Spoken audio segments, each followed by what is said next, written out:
Ladies and gentlemen, boys and girls, it's that time again. You're watching another episode of Engine Room, the crypto podcast by crypto research company Token Metrics. My name's Dylan Love. Today we're joined by Bill Noble, our chief technical analyst, and we've also got Jacob Koch-Gallup, our market analyst. Good Monday, guys. You know what time it is on Monday, don't you? Bill, say it for us. It's crypto time, man. Engine Room. You got to say it's Mop Up Monday. It's Mop Up Monday. Mop Up Monday. The broad premise here is that, it's not only is it Monday is the start of a new week. Here we are on Monday, November 1st. It's the start of a new month. We're beginning the second month of the final quarter of the year. I kind of want to start with Facebook. It's all metaverse. Like the dystopian dream is becoming reality is kind of how I feel. That movie and book Ready Player One, where there's large, expansive universes that people end up spending their real lives inside of, working jobs there, and so on. This seems to be the foundation that's being laid now. And Bill, I know you've got some interesting thoughts about metaverse and Facebook. Why don't you tee us off, man? Well, when the announcement from Facebook came out, naturally the crypto coins associated with the metaverse mooned. But Facebook stock really didn't do anything, which is interesting, right? The business school saying is little guy innovates, big guy wins. So I don't think the equity market has quite picked up how big this metaverse thing is. And I think there could be a lot of upside in Facebook and even more upside in metaverse tokens. But it's just really interesting that, like, if you look at Facebook, the larger Mr. Market is like, I don't believe it, which, is wrong.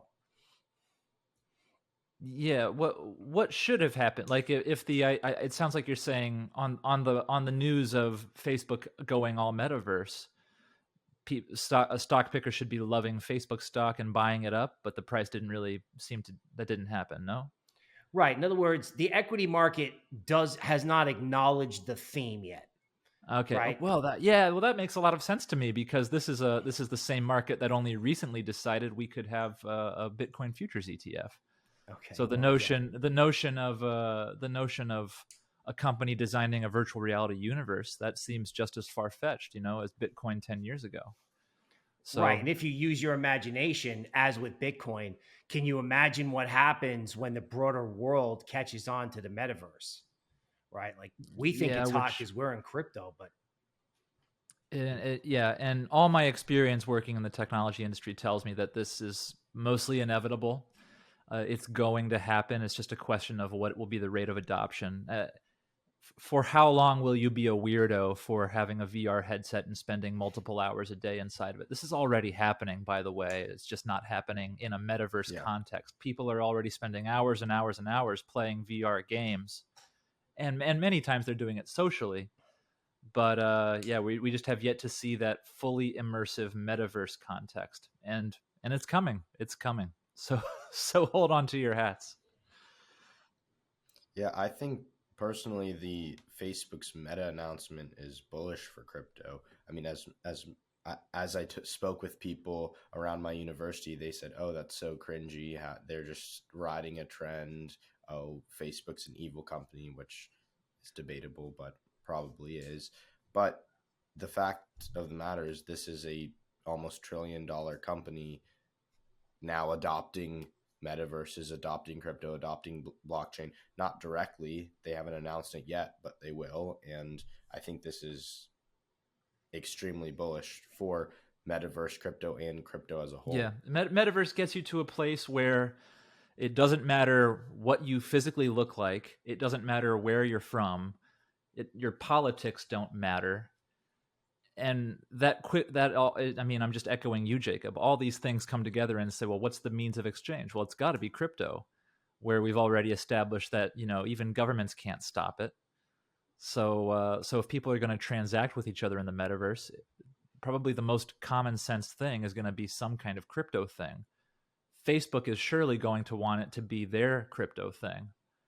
But the funny thing about open and decentralized platforms, such as Bitcoin or almost any other cryptocurrency, is that you could probably plug this in pretty easily. So maybe there's a war for the metaverse technology. Facebook seems to be claiming first place right now. We'll see if that actually holds. But I think the more interesting conversation is when this metaverse thing actually kicks off, which seems inevitable in my opinion. How are we actually going to be transacting with each other? Will it be something called Libra brought to you by Facebook? This, Facebook's cryptocurrency that was dead and now it's back, and dead and now it's back again? Or is it going to be something purer and more open? I think that's going to be the war, the fight to watch. I think is how are people spending their money in the metaverse? Anyway, shall we talk? Speaking of spending money, who love? I love a good meme coin, guys. I have traded Shiba. I have made money trading Shiba, but I did not put any money into the Squid Game coin. Jacob, could you tee up Squid Game coin for us, and then talk about what happened overnight this morning? Yeah. So the story of the Squid Game coin is just as about horrific as the TV show on Netflix. So obviously we all love the TV show Squid Game on Netflix, but in this case, Squid Game crypto, pretty much everyone's a loser.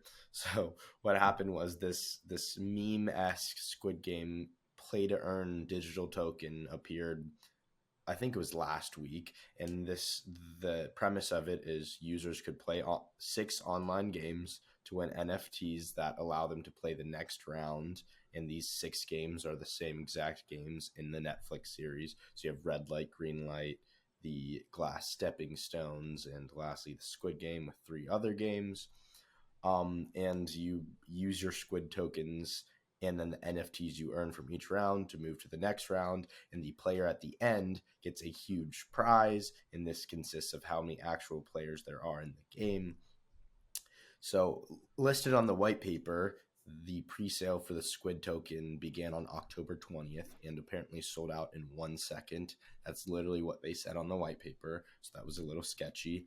The Squid tokens were listed on PancakeSwap only with a direct exchange for BNB tokens. But CoinMarketCap had issued a warning that it received multiple reports of users unable to sell their Squid tokens. But that's because the white paper said it was an innovative anti-dump mechanism. And the price went from 1 cent to $38 on October 31st. And then into the morning of November 1st, the price went up to $2,861. And it is now sitting at 0.003 cents because the developers of the project sold $12 million worth of their Squid Game tokens. So it was a rug pull and it was a scam, and the price price dropped immediately and a lot of investors lost their money. So I guess, first of all, I want to say be careful with what you buy. You need to do your own research because you could tell that this was a scam from the start. There was a lot of grammatical and spelling errors in the white paper. There were claims that were almost impossible to verify. And the CEO, the people listed on the website, you couldn't find them on LinkedIn. You couldn't find their names anywhere when you looked them up. So it seems sketchy from the start. So if you're going to go into meme coins, don't go into they were claiming official relationships with Netflix and so on. It was bunk, pretty clearly bunk. Let's see what happens next. we'll see how they. I don't know. What do people get their money back from things like this? They can't, right? This story is over at this point. Yeah. Well, lawyers can get involved. I mean, they're not only going to get calls from investor lawyers, but then Netflix lawyers are probably also going to be involved because they've got a show name attached to a scam. Yikes. Yeah. Intriguing. Well, geez. What do we want to tee up any viewers with as we go into this new week, new month? Pay attention to NFTs. I think that feels like broadly good advice.